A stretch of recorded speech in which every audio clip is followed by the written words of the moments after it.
సమర్థత గురించి రహస్యంగా ఏమనుకుంటున్నారో తెలుసుకునే శక్తి ఉంటే కొద్దిగా నీకు జ్ఞానోదయం అయింది. ఏదో నీ ముందుకు వచ్చినప్పుడు నమస్కారాలు పెడతారు, శభాష్ అంటారు. ఎందుకంటే మీ నాన్నగారు నువ్వు చెబితే తప్ప సంతకం పెట్టటల్లా, నువ్వు చెబితే తప్ప మంత్రి ఎవడికి ఇవ్వటల్లా, నువ్వు చెబితే తప్ప ఎవడికి పదవి ఇవ్వటల్లా.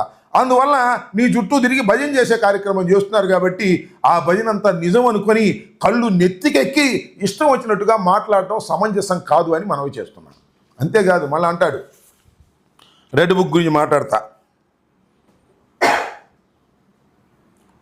వాడు గుండెపోటు వచ్చిందంట, ఒకడేమో బాత్రూంలో పడి చెయ్యర కొట్టుకున్నాడు. ఇదే సేమ్ డైలాగ్. ఒకడు చెయ్యర కొట్టుకున్నాడు, ఒకడేమో గుండెపోటు వచ్చింది అని. వాళ్ళు ఆపదలో ఉన్నారు.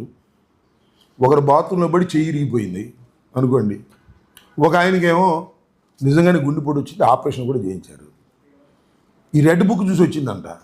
ఇవాళ రాష్ట్రంలో ఉండి కింద పడిపోయిన వాళ్ళు లేదా గుండెపోటు వచ్చిన వాళ్ళు నీ రెడ్ బుక్ చూసి వచ్చినట్ట? నాకు అర్థం కాలేదు. నాకు అర్థం కాక అడుగుతా ఉన్నా, ఏం మాటలు అవి?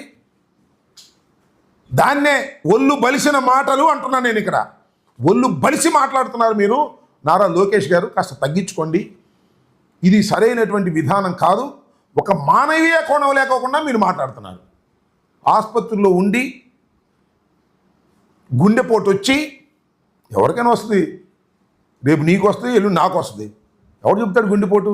దానికి నువ్వు బ్రహ్మాండంగా దాన్ని కూడా ఒక అమానవీయ కోణంలో మాట్లాడేటటువంటి ప్రయత్నం చేస్తున్నావంటే నీకు ఎంతగా కళ్ళు నెత్తికెచ్చాయో నాకు అర్థం కావడంలా.